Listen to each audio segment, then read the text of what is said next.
Hello and welcome. Today we're going to be talking about empathy and what it means to be an empath, and we're going to be sharing experiences of an empath.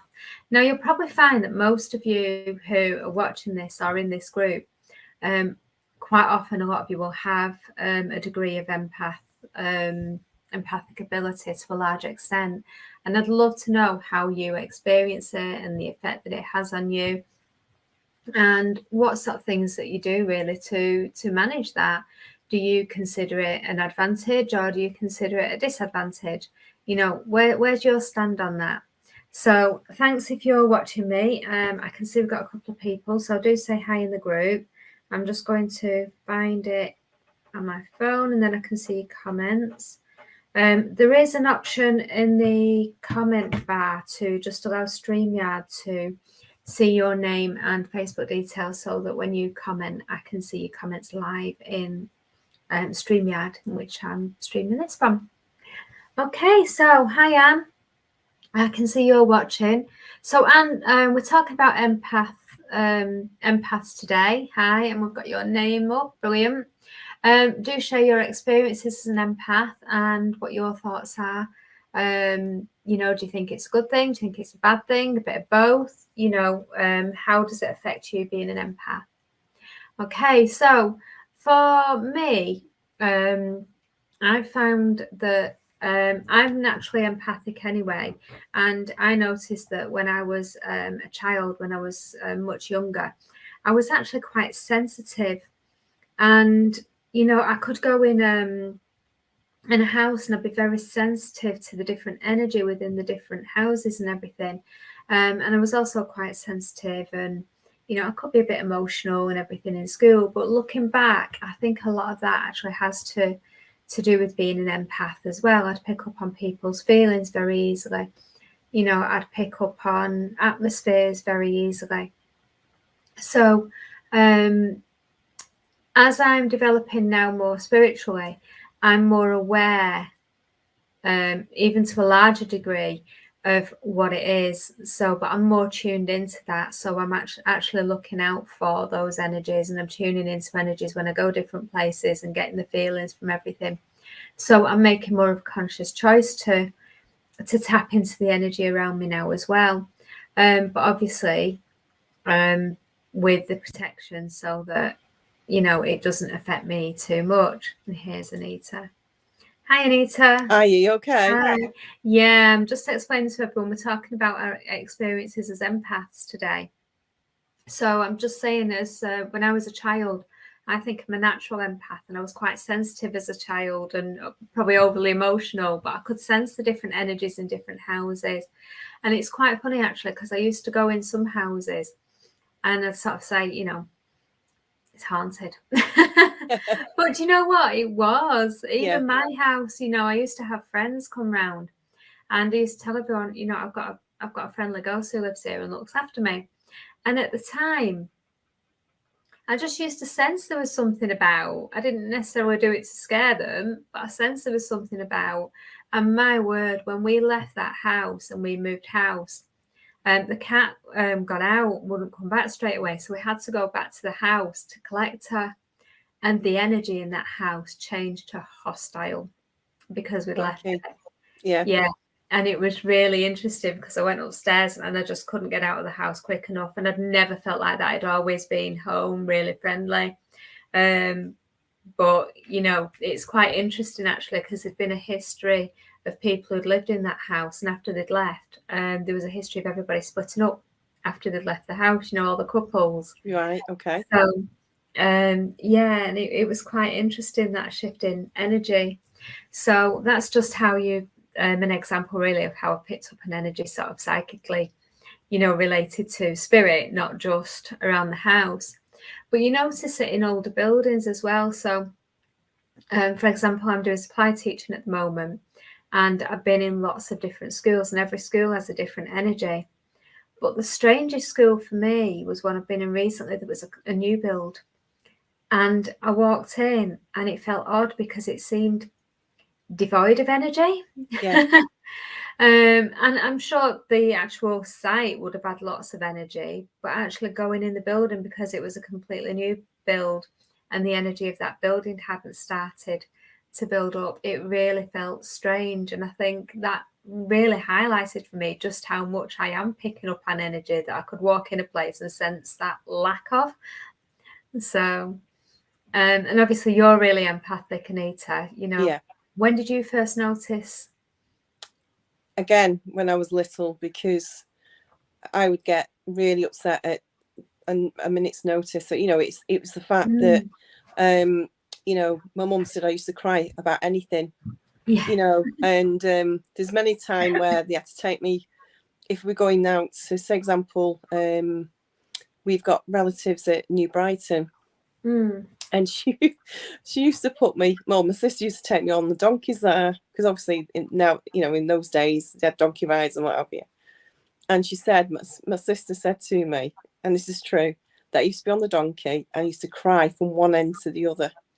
Now, I think I was picking up on the energy of the donkey. The donkey, yeah. But Mum couldn't understand, even though she's a medium herself, that, you know, we're all different. So my mum's clairvoyant. That's her main sense, whereas mine's clairsentience. Again, an empath, you know. So, you know, I, like you, I feel everything. I feel, you know, like I say, walking into a room, you know, going into like you said, a new build. Totally agree with that, because it's not got that energy there unless it's like residual energy. That's been it's strange, isn't it? I don't like it. Yeah, it is a strange feeling. You know, I mean, like the office that we've got down in Northwich, you know, it's got a lovely environment, a lovely energy to it, and that's because it's an old hall. So before it was offices, it was you know, it belonged to ICI, which obviously is a big company. They looked after the staff. Lots of staff went there, you know, for the bar and stuff like that. And they had like a croquet lawn, and it's just lovely. You know, you just walk in and you can feel, you know, I mean, it's like got slate floors, and the decoration in the hall is beautiful, you know. So you get that feeling. You think, you know, it's just really, really nice feeling to it. But again, like you say, you know, it's very difficult if you're, the prime example for me is I can't go into a supermarket when there's like lots of people around. Really struggle, you know, standing in the queue, really struggle. Pick up on everyone's energy around me. Funnily enough, that's something I've found recently. I'm finding it harder and harder to be in large groups of people, and this is something that started before lockdown, so it's not even something that I can say was due to lockdown. Going to Manchester or crowded places, you know, it's not me. I prefer to be away in space. So obviously I'm going down very soon to London. Never been, so I'm a bit sort of apprehensive.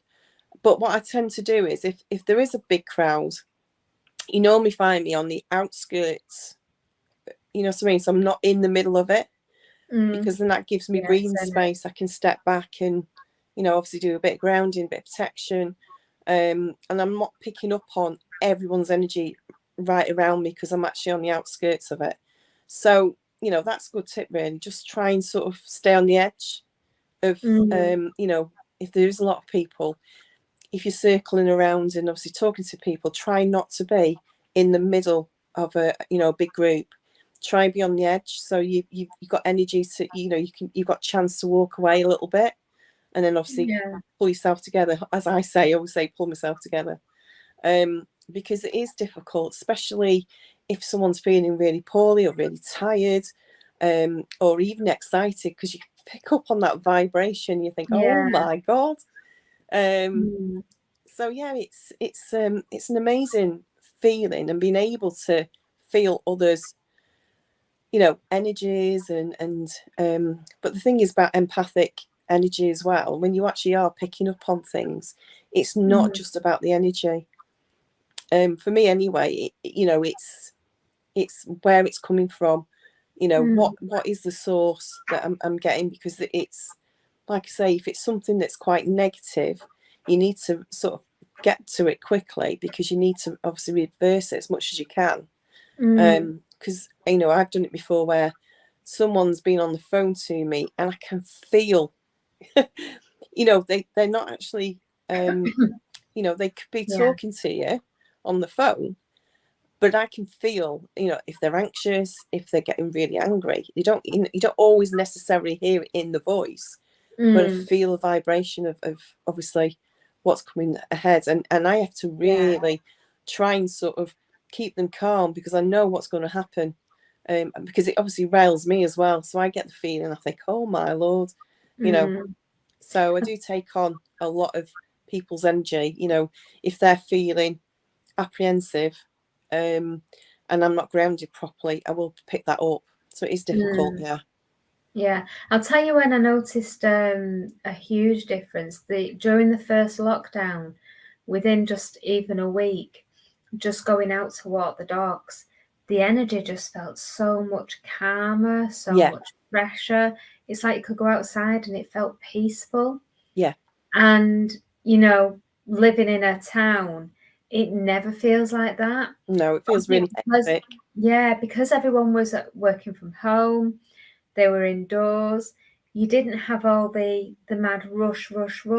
You know, No. a lot of people were furloughed from work, so they didn't have the stress of work. And it was like the huge collective stress consciousness suddenly went down. So despite there being a bit of a fear around COVID, because everyone was safely in the homes, that was lessened to a degree. And the atmosphere outside just felt totally different, which is similar to what I get when I go to the countryside, where there's a lot fewer people. It's a more laid back atmosphere, and it's more peaceful, and you feel more at one with everything. So that was really quite an interesting sort of outlook for empaths. And the thing is as well, like you say, where you're living as well, like you mentioned before about the house and obviously the energy change once you moved and you found it really difficult. Like you said, with cats and dogs, you know, they are empathic, you know, their senses are so heightened, you know. Funny thing is, my husband Chris has been painting today, because obviously we needed to paint the walls in the hall, and Saffron, who you probably know by now when I talk about them. So obviously Lucky Woo Woo is what we call the boss. She's the dominant, but she's really laid back. And Safi's she's really sassy. She really, you know, and she's obviously she's picked up her inner child today, because as Chris was painting, she was under the covers, playing, you know, jumping about, but she's not normally like that. And she, you know, she was going in the paint, and she's actually walked on my luckily it's only emulsion, so I've managed to get it off. Walked in the kitchen with all little paw prints. Wow. So, you know, they pick up, because like Chris was trying to get things done quickly, and you know, he's rushing and what have you, and she obviously picked up on his energy, and he said he's never seen her like that before. He said she was wild. And she's even jumped up at him and put paw prints all over his trousers. So it just goes to show that, you know, animals do have that empathic feeling as well. They do pick up on it. And, you know, especially if, you know, if you've been feeling down, what's the worst thing that can happen? Well, you know, you feel down and you feel unloved, but then you can guarantee that one of your little friends will come up and they'll sit either next to you, or they'll start, you know, they'll jump up at you and start licking you, and that's because they understand your feelings. And it's emotion, isn't it, at the end of the day? Daisy, I've always found whatever dog we've had, she always picks up. My daughter has a little bit of a phobia of the dark, and she came home one night on her own, and she's older, and she'd let herself in from college, and she'd had a bit of a panic because it was really dark outside, and she'd come into a dark house, and as she walked in the front room, Daisy, our dog, picked up on it straight away, and she went over and just sat with her and put a paw on her, you know, until she calmed down, because Daisy is a massive empathic dog. I've had somebody come in who's terrified of dogs, and Daisy has been that in tune with that energy that she's actually peed on the floor. because she's Oh, picked up on the anxiety and taken yeah, on board, and she's never done that before. yeah, And she did it twice with the same person, right, because this person was so anxious about dogs when she came in, or just anxious in general, yeah, and she'd never done that before. So it just shows just how sensitive they are to emotions. So we've got Anne on. Anne has said, I pick up on the atmosphere in a room and sometimes can pick up on people's mood, but I don't think I'm a natural empath. I don't have the degree of empathy that you do. As a child, my grandma just came to me just after she died. I sensed her and stroked my hair. So, and then she's put, I went to Manchester on the bus. Coming home, I felt very unsettled and claustrophobic. The bus was packed and I did feel very negative energy, but don't know if it was just picking up on energy or just that I don't like crowds. I'll let you answer that one, Anita. yeah. I mean, Anne, you are definitely a natural empath. There's no two ways about it. I mean, obviously you feel, and that's the feeling I've always got with yourself, that I've been able to sort of connect with you and actually feel your energy. And it isn't, it's again, it's trying to sort of develop. So, we're all different. We all take, the longest route or the shortest route to get where we need to be. And it is about listening to yourself and listening to your inner self, because that's the biggest thing. And don't doubt yourself, because believe me, when you, like, if you receive messages for people, and I know Anne, you do, you need to obviously pass them on if you can, if you think they're actually the person is actually is able to receive it with love. So don't be afraid. You definitely are an empath. You do feel that you've got that clairsentience vibration going on around your aura. I can feel that. So please don't be afraid. Just use your intuition. Don't feel that you can't sort of connect into the energy, because you can. And it's about you helping others as well, because I feel that sometimes what happens is that, yes, we do get the feeling, but sometimes we just need to say to someone, are you feeling okay? If you actually get that very, like, the dread feeling, or if you actually don't feel too great, sometimes you just need to say it to someone, just to say, are you feeling okay? Because they may need that. So don't be afraid to actually ask that question. So definitely an empath. So please don't say you're not, because you are. Yeah, definitely. And I think the fact that you don't like crowds is probably more because you're an empath. Yeah, definitely. Yeah. You sort of go inner. You tend to sort of withdraw. That's the feeling I get as well with Anne. She withdraws from within herself because of that.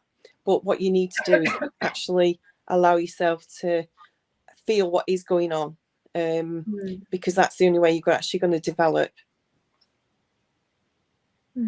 Yeah, go with the flow, as I say. Yeah, absolutely. And keep working through the modules on the Feel the Vibes website, in the group, because there's modules in there that will help you with your protection as an empath and everything as well, which is really important. Yeah, definitely. protect yourself from that energy. So, yeah. It's one of those, really. It's one of those topics that, sometimes you feel, oh, what can I say about it? Because it's about feeling. It's not about something that's physical, because it's what you feel within. So it's difficult, isn't it? But like you say, make sure, obviously, protection, grounding, so important. Center yourself. Take some deep breaths in, hold, and then release slowly through your mouth. So through your nose, out through the mouth. That helps you to then get a grip of the feelings that are around you, and allows you to then actually concentrate on what is around you, and you can actually muddle through to see exactly what vibrations you're feeling. And it is about practice. The difficulty is that sometimes we tend to, we go out and we some days we feel really good, and You know, we can go out and about, and then suddenly you're near someone and you think to yourself, oh my God, what's gone wrong? And that's because you're picking on their energy. Yeah.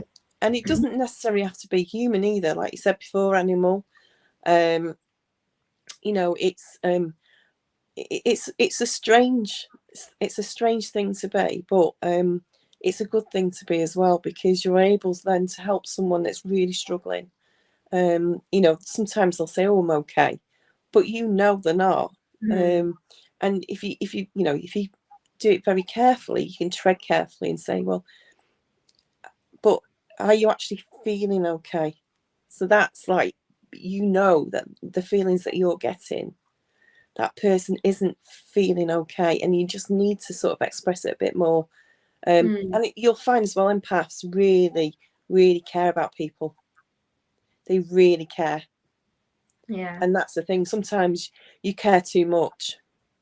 You care about hurting people's feelings, because that's what comes across from us. But again, it's about you being able to then separate. You know, sometimes you have to be firm with people as well, because you know, sometimes we can feel that someone's taking advantage of you. So that in a way is good as well, because you can put your foot down and say, look, you know, you've done this, but I need to just maybe go this way as well. So it's just making sure that we use our empathic feelings. You know, gut feeling is always the best one for me. Intuition, you know, it's what you know, but also using your empathic feelings to go with it as well, because it's two big tools that you can actually use, that you can, you know, especially in your daily life or in your work life as well. But you know, it does work really well. Fantastic. So you've just answered the question I was going to ask next about advantages and disadvantages of being an empath. So I'm going to shift it slightly and ask, what is your favourite thing about being an empath? For me, it's being able to connect with people and to understand them at a different level. You know, we say, like I said before, we say that we're okay, but when you're an empath, you can actually physically feel. You know, you can feel what's actually going on, and you can sort of get to the root of it as well. So that, for me, that's what it's about. It's about caring about people. You know, you come across, sometimes you come across quite confident, and you know, and some, it's a facade sometimes with me, because I do come across quite confident now. I never used to. I mean, I'm still shy with it, and if I don't know anyone, I tend to sort of shy away and then tread carefully, because I know, you know, but once I know people, you know, you take me as I am, and that's the way I always say. And it, you know, I never want to hurt anyone, because I wouldn't do that. But yeah, it's, for me, it's definitely being able to connect with a person a different way than actually physically talking to them, by getting their connection by vibration.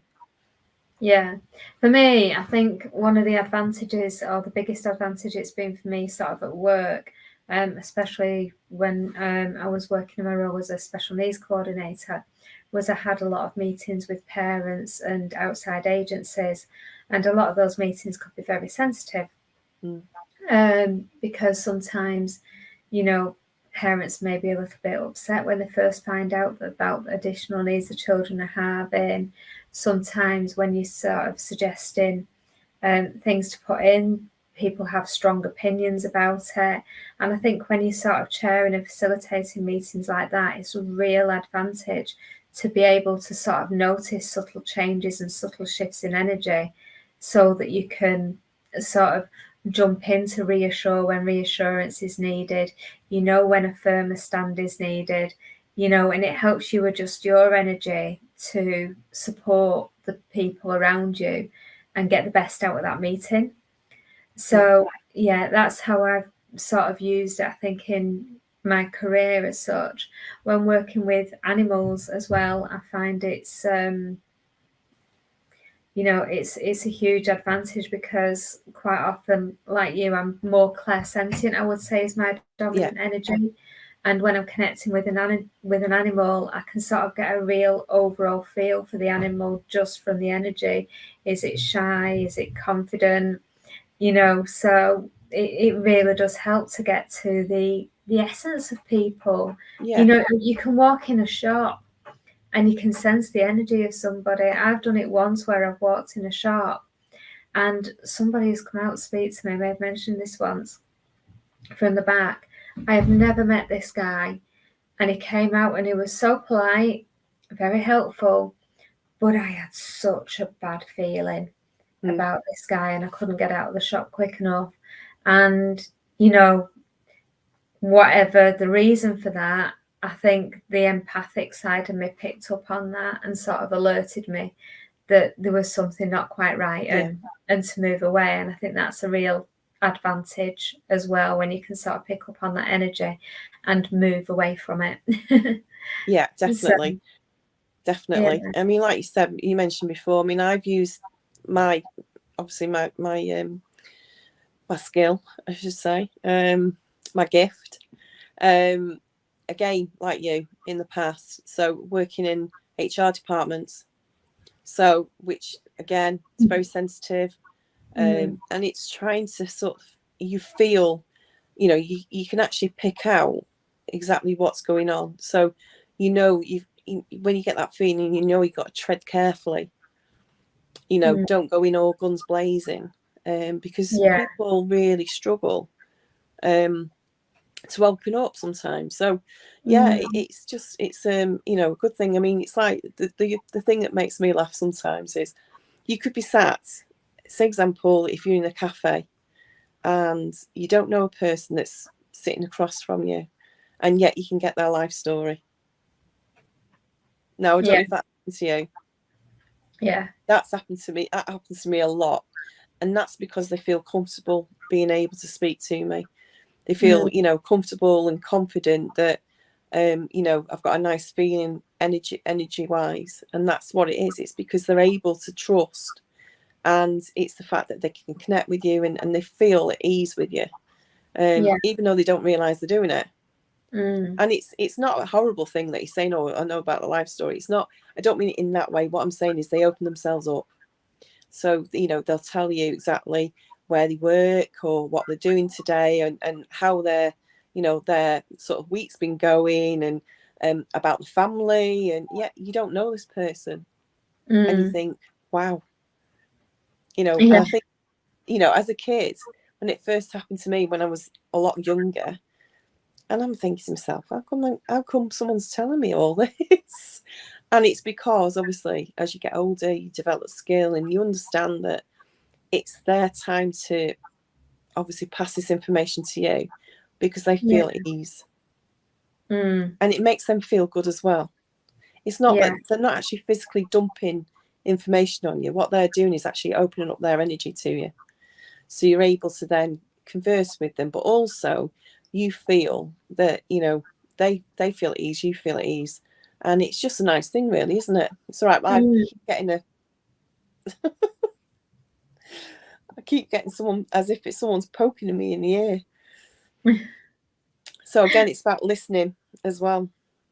Yeah, I think that's a big thing, actually. But I would say, being an empath, I think, is a big part of being a healer as well. Yeah. And I suppose you could say, really, that empaths are natural healers, because people having somebody to understand and bring out your needs and get you talking about your needs is that's a real healing process. I think being able to talk about what's bothering you, and to talk about what you want changing, and bring that affirmation, is healing.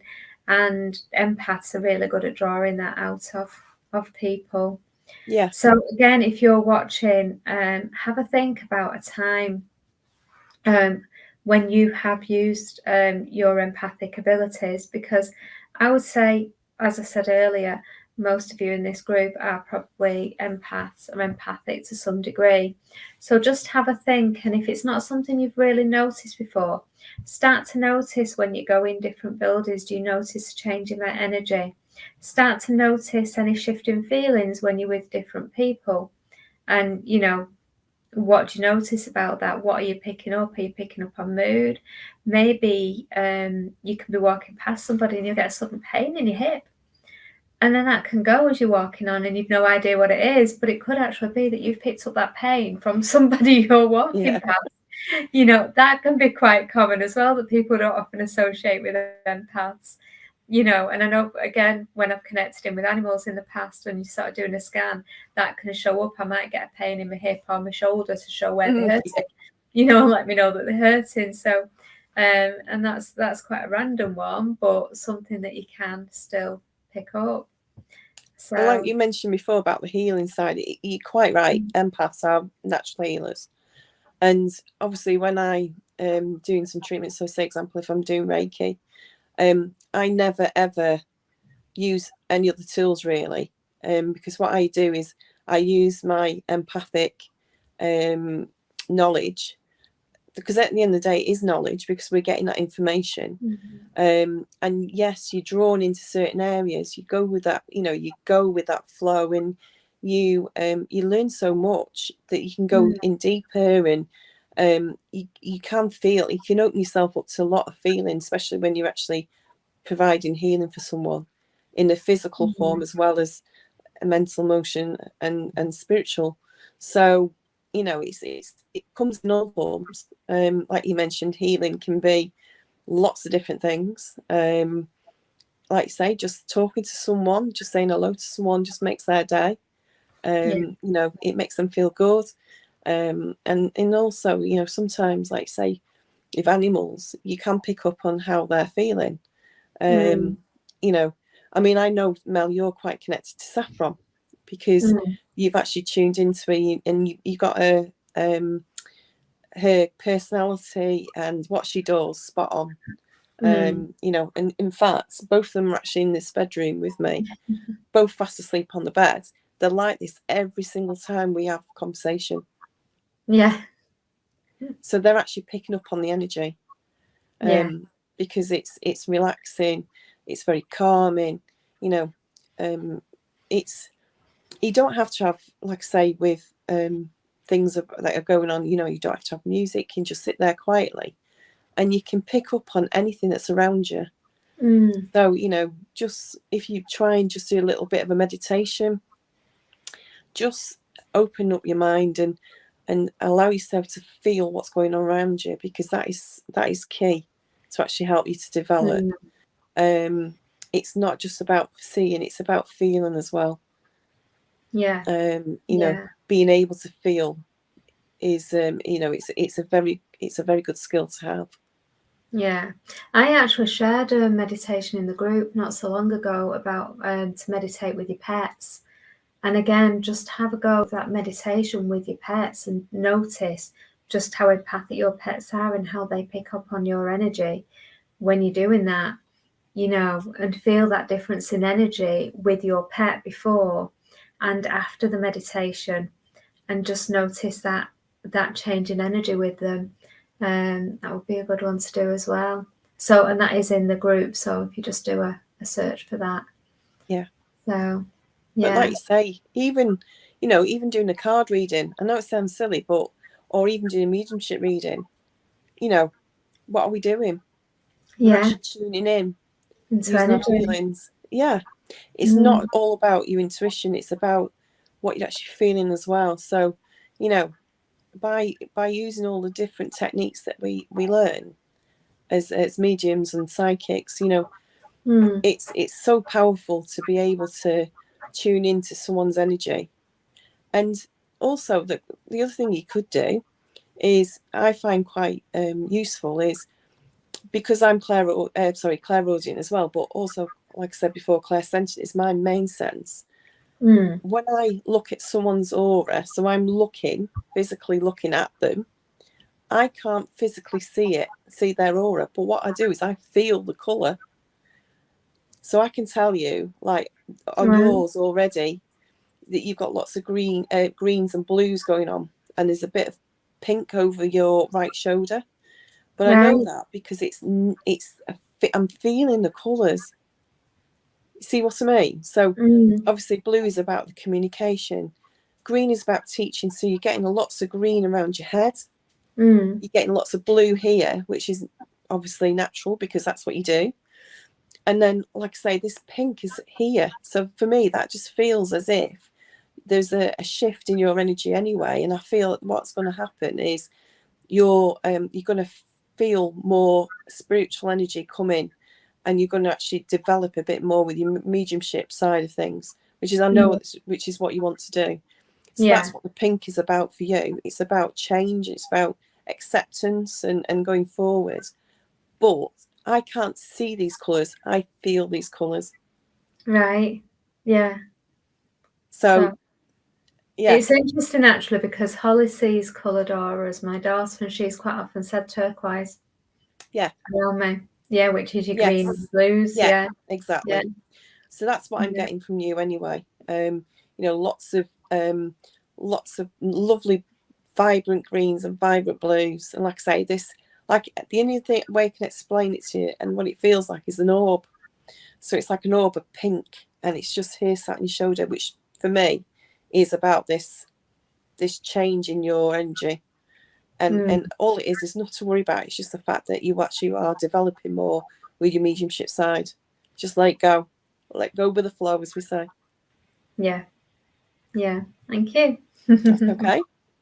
So it just shows you, you can do it. We understand like colours, because if you think about blue, it's quite cool. So that's why I feel blue. It's like a coolie colour. When I feel and think about the colour, that's how so it resonates with me. Green is all about balance for me as well. So it's like harmony. So you get like completely balance, which is what you want. Reds for me are always really heavy.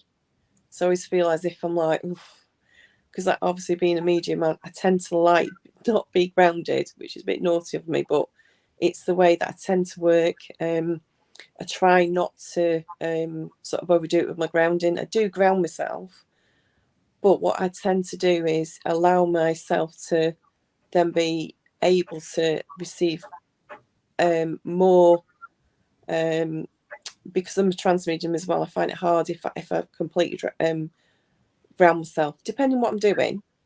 So if I'm teaching, it's a different matter. I would definitely make sure I'm really grounded. If I was doing like a workshop where I'm actually showing mediumship skills off, then what I would do then is obviously not ground myself as much as I would, as if I'm actually, so I'm allowed to then allow the energies to come through a bit more. And then if we're doing trans mediumship, I have to be really careful. So it's allowing me to then work with different energies and feeling energies from around the room as well, because that's how you connect. Again, it's like a reading because you're actually connecting to that energy. So it is fascinating. Yeah. Oh, absolutely.